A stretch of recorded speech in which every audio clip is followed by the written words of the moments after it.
it's a little difficult time for Bangladesh, and we wish Bangladesh a great future. I have very high regards for Bangladesh Army. It's a professional army, and I think they will do the right thing. आज के दौर में जब बांग्लादेश में कट्टरपंथी ताकतें भारत के खिलाफ जहर उगल रही हैं, तो उसको लेकर आप क्या कर रहे हैं? ऐसे में भारतीय सेना के अधिकारी ने कहा है कि इतिहास से हमें सबक लेने की जरूरत है, क्योंकि जो लोग इतिहास से सबक नहीं सीखते, उन्हें इतिहास अच्छे से सबक सिखा देता है। हिस्ट्री हमें बार बार बताती है कि अगर हमने ये चीज को आज नहीं संभाला, बांग्लादेश को, ये हमारे लिए बहुत बड़ा नासूर बन जाएगा। यस, हमने इनका बहिष्कार करना शुरू कर दिया, इकोनॉमिकली वीक कर रहे हैं। Don't learn from history, then it teaches us lessons, and often at very, very great cost. So I can only say that we need to look into history, and I wish Bangladesh and its people a very bright future. ये वहां के Hindus का statement लिया गया और उन्होंने बोला है कि जो हमारे ऊपर रेडिकल इस्लामिक मॉब्स जो हमला कर रहे हैं वो इसलिए नहीं कि हमने अवामी लीग को सपोर्ट करा, इसलिए क्योंकि हम हिंदू। दोस्तों, ये कोई नई बात नहीं है, यही बात तो मैं बहुत समय से कहता चला रहा हूं। मेरे पुराने वीडियोस में देखिए इसका देखिए, अवामी लीग, जब भी आप किसी के ऊपर हमला करते हैं जो आपको लगता है कि दुनिया गलत कहेगी इसको, तो आप उसको कवर अप करते हैं। फिर आप मेघालय हो, वो त्रिपुरा हो, कोई भी हो, इन्होंने अब सोच के देखिए, वो पुलिस की वेट नहीं कर रहे, वो गवर्नमेंट की वेट नहीं कर रहे, वो आर्मी की वेट नहीं कर रहे। एक एक जिहादी को जो इन्फिल्ट्रेट करके आ रहा है, उन्हें पकड़ पकड़ के बाहर फेंक रहे हैं। वन में 1.5 करोड़ जो ईस्ट पाकिस्तानी थे वो माइग्रेट करके वेस्ट बंगाल चले गए, तो इंडिया ने उसी चीज को जवाब बनाया और फिर उसके बाद उन्होंने मशरकी पाकिस्तान में इंटरवेंशन की कि जी इतने 1.5 करोड़ रिफ्यूजी आ गया था और उसके आने की वजह से हमारा जो वेस्ट बंगाल है वो डिस्टेबलाइज हो रहा था, लिहाजा फिर हमें एक मिलिट्री इंटरवेंशन करनी पड़ी। इस वक्त बांग्लादेश में जमात, कट्टरपंथी ताकतें, उग्रवादी ताकतें उभार मार रही हैं। इन सब के पीछे माना जा रहा है कि मोहम्मद यूनुस की अंतरिम सरकार का भी हाथ है। मोहम्मद यूनुस की भी जो विचारधारा है वो इन जमातियों से ही मिलती जुलती है। ऐसे में मोहम्मद यूनुस जब से सत्ता में आए हैं, उसके बाद से ही लगातार जमात का उभार हो रहा है। 71 का वॉर हुआ या 71 में जब ये बांग्लादेश बना है, तब किनकी जान गई? तब भी आदिवासियों की।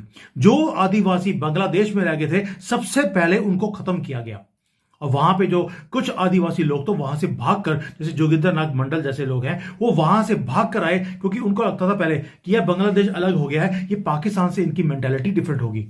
बाद में पता लगा ये कॉकरोच ही रहेंगी, ये बेशक पाकिस्तान में हो या बांग्लादेश में हो या 56 कंट्रीज में हो जाए, ये इनकी मेंटालिटी चेंज नहीं हो सकती।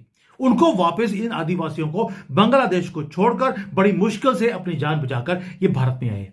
और हिस्ट्री हमें बार बार बताती है कि अगर हमने ये चीज को आज नहीं संभाला, बांग्लादेश को, ये हमारे लिए बहुत बड़ा नासूर बन जाएगा।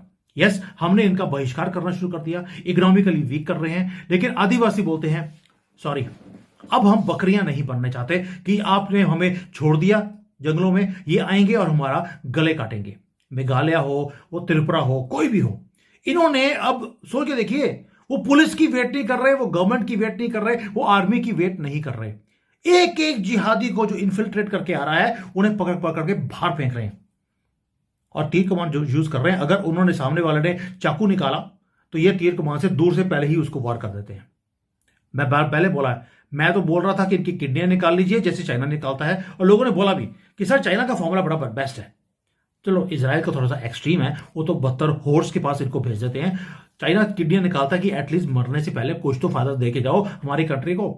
और इन लोगों ने, जो त्रिपुरा के लोग हैं, मेघालय के लोग हैं, झारखंड के लोग हैं, ये आदिवासी लोग, इन्होंने रियलाइज कर लिया कि अब सर्वाइवल का मैटर इनका भी बन गया है और देश का भी बन गया है। आपको अगर गुड बॉय बनना है, बनते रहिए, हम नहीं बनेंगे। और ये एग्जिस्टेंस की जो फाइट है, ये शुरू हो गई है भारत में। ये वो चिंगारी है जिसे मैं देखना चाहता था भारत के अंदर, ये जल गई है अब। और जो जर्नलिस्ट हैं हमारे कंट्री के, वो क्या बोलते हैं?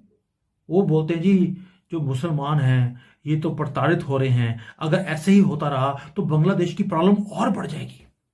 भाई, मेरा सिंपल क्वेश्चन आपसे है, जो हमारे देश के ट्राइबल हैं, दलित हैं, हिंदू हैं, सिख हैं, ईसाई हैं, कहां जाएंगे वो? ये देश हमारे लिए है, ये कॉकरोचों के पास तो 56 कंट्रीज हैं। दफा हो जाओ यहां से, आपने अपना कंट्री ले लिया था, तो आपको यहां पे झक मार के आने की जरूरत क्या है? मैं बार बार क्वेश्चन पूछता हूं, why are we tolerating this community? मुझे कल एक जर्मन मिला यहां पर, जर्मनी से आया था, वो दुखी था।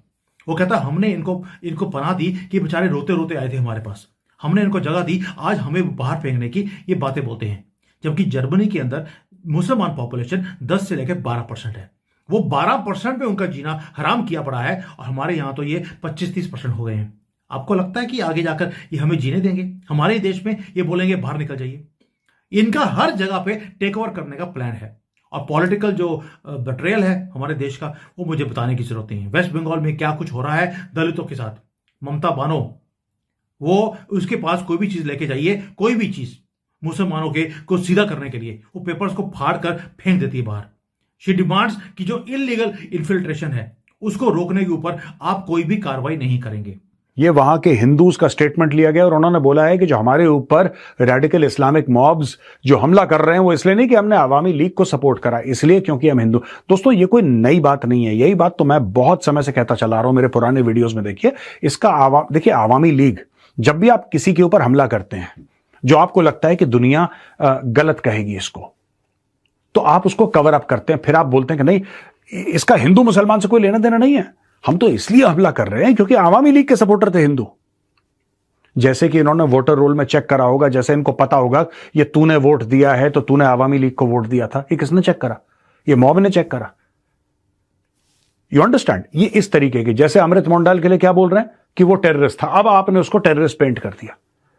वो पहले कॉमन मैन था, कॉमन मैन से वो क्रिमिनल बना, क्रिमिनल से फिर वो बाद में बोला कि नहीं मर्डर का केस है और एक्सटॉर्शन भी करता है, फिर आपने बोला कि ये सब तो कोई हजम कर नहीं पा रहा, एक काम करो सीधा उसको टेररिस्ट बना दो, अमृत फ्रॉम अलकायदा। कहानी खत्म करो यार, कहानी खत्म। इतना लंबा फेंको, इतना झूठ बोलो कि लोग भूल जाएं, फिर उसको करेक्ट करना। वो ना अच्छा ठीक है यार बोल रहे होंगे तो ठीक ही होगा। ये देखिए साहब, first of all, we don't support anyone, whether Awami League or any other group. A member of the Hindu community told NDTV, the Islamists are lying to the outside world that they are going after Awami League supporters and it's purely political, but that's a smokescreen to run their campaign against minorities in this country. The Dhaka resident, his face hidden from the camera, told NDTV today. All the Hindu residents of Dhaka who spoke to NDTV requested not to reveal their identities as they could be attacked or worse. It was not like this earlier. The situation turned bad after the fall of Sheikh Hasina. Hindu children are now treated differently. Hindu government employees are being sacked from jobs, यानी कि बच्चों को जो school में या कहीं और पे होंगे बच्चे, उनको अलग तरीके से ट्रीट करा जा रहा है कि भाई तुम काफिर हो। जो हिंदू गवर्नमेंट एम्प्लॉइज है उनको निकाला जा रहा है, राइट। और यहां पे वो कह रहे हैं कि हमारी शक्ल में दिखाइएगा यार, हमारे खिलाफ फिर ये लोग कार्रवाई करेंगे, को मारी न दे हमें। तो ये सारी की सारी चीज की ये पॉलिटिकल है, कोई पॉलिटिकल नहीं है। This is communal violence, this is religious violence. लोगों को इसलिए नहीं मारा जा रहा, इसलिए नहीं मारा जा रहा। अच्छा एक बात बताइए, दीपू चंद्र दास को मारा, ठीक है, वो कौन सी आवामी लीग को सपोर्ट करता था? वो फिर क्यों मार दिया उसको? इसलिए मारा क्योंकि हिंदू था। आपने पहले उसके ऊपर एक फेक केस डाला, आपने बोला कि नहीं ये तो, आपने र्यूमर फैलाया, केस भी नहीं लगा, आपने र्यूमर फैलाया कि इसने तो यार प्रॉफिट मोहम्मद के बारे में गलत बात कह दी, लिहाजा हमने इसको मार दिया। आपने एक स्क्रीन दिखाया ना, भाई मारने का कोई जस्टिफिकेशन तो होना चाहिए। लोग कहेंगे इनोसेंट आदमी था यार, हिंदू तुमने मार दिया। नहीं, हमने इसलिए मारा क्योंकि इसने प्रॉफिट मोहम्मद के बारे में कोई उल्टी सीधी बात बोली, इसने इस्लाम के बारे में, कुरान के बारे में गलत बात बोली, लिहाजा हमने इसको मार दिया। तो उन्होंने अपनी तरफ से इसको जस्टिफाई करने की कोशिश करी, इस मर्डर को, इस लिंचिंग को जस्टिफाई करने की कोशिश करी। सिमिलरली अमृत मोंडाल को मार दिया, पहले बोला हिंदू, नॉर्मल हिंदू, फिर बोला कि नहीं साहब ऐसा है कि ये तो क्रिमिनल था, एक्सटॉर्शनिस्ट था, फिर बोला कि ये टॉप टेररिस्ट था। तो आप देखेंगे एक पैटर्न है, आप पहले कत्ल करेंगे, फिर आप उस पर लीपापोती करने की कोशिश करेंगे। यहां पे यही लोग कह रहे हैं कि साहब कोई आवामी लीग वगैरह कह रहा है, हमें कोई लेना देना नहीं है, आवामी लीग को ना हमने वोट दिया ना हम किसी और को सपोर्ट करते हैं, we are a political people, हमें सिर्फ इसलिए टारगेट करा जा रहा है, इसलिए मारा जा रहा है because we are Hindus. Simple bottom line ये है दोस्तों। Anti India protests at Dhaka university, NDTV reports from ground zero. Fresh anti-India protests have erupted in Dhaka as Bangladesh remains tense ahead of February general elections. Anti-India slogans were raised again at a massive procession at Dhaka University after the Friday prayers. Reports NDTV's Ankit Tyagi, I am Hadi slogans rent the air with protesters demanding speedy trial and the hanging of his killers. अब एक बात बताइए, हदी को मार दिया किसी ने, ये एंटी इंडिया प्रोटेस्ट क्यों कर रहा है? मुझे इस बात की समझ नहीं आई अभी तक। इसमें इंडिया का क्या, हदी जिए हदी मरे, हमारा क्या लेना देना? Why do we care we don't. अब ये देखिए ना, ये मैन्युफैक्चर किया जा रहा है दोस्तों। It is not anti India protest. मैं आपको बता देता हूं, ये जो लिख रहे हैं ना, ये एंटी इंडिया, ये एंटी इंडिया नहीं है दोस्तों, ये एंटी हिंदू है।